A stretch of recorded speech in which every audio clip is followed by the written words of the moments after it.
السلام علیکم ورحمۃ اللہ وبرکاتہ۔ آج ہم سورہ طارق کی تلاوت کریں گے اور اس کا اردو ترجمہ پڑھیں گے۔ یہ سورہ جو ہے مکہ کے اس زمانے میں نازل ہوئی جب کفار مکہ قرآن کریم کو اور محمد صلی اللہ علیہ وسلم کی دعوت حق کو شکست دینے کے لیے ہر طرح کی چالیں چل رہے تھے۔ اس میں 17 آیتیں ہیں اور 1 رکوع ہے۔ اس سورہ میں 2 مضمون ہیں۔ ایک تو یہ ہے کہ انسان کو اپنے رب کے سامنے ضرور حاضر ہونا، اور دوسرا یہ ہے کہ قرآن ایک ایسی چیز ہے جس کو کوئی شکست نہیں دے سکتا۔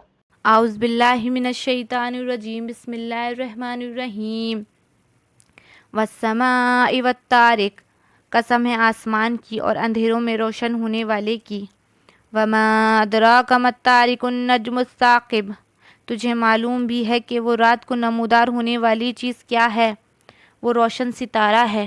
ان کل نفس لما علیہا حافظ، کوئی ایسا نہیں جس پر نگہبان فرشتہ نہ ہو۔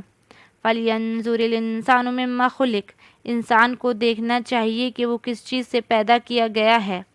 خُلِقَ مِن مَّاءٍ دَافِقٍ، وہ ایک اچھلتے پانی سے پیدا کیا گیا ہے۔ يَخْرُجُ مِن بَيْنِ الصُّلْبِ وَالتَّرَائِبِ، جو پیٹھ اور سینے کے درمیان سے نکلتا ہے۔ إِنَّهُ عَلَى رَجْعِهِ لَقَادِرٌ، بے شک وہ اسے پھر لانے پر یقیناً قدرت رکھنے والا ہے۔ یوم تبلی السرائر، جس دن پوشیدہ بھیدوں کی جانچ پڑتال ہوگی۔ فَمَا لَهُ مِن قُوَّةٍ وَلَا نَاصِرٍ، تو نہ ہوگا اس کے پاس کچھ زور نہ مددگار۔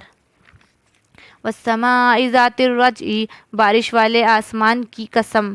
وَالْأَرْضِ ذَاتِ الصَّدْعِ، اور پھٹنے والی زمین کی قسم۔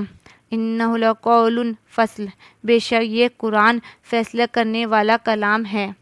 وَمَا هُوَ بِالْهَزْلِ، یہ ہنسی کی اور بے فائدے کی بات نہیں۔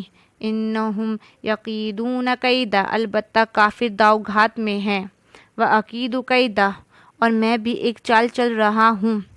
فَمَهِّلِ الْكَافِرِينَ أَمْهِلْهُمْ رُوَيْدًا، تو کافروں کو مہلت دے، انہیں تھوڑی دنوں چھوڑ دیں۔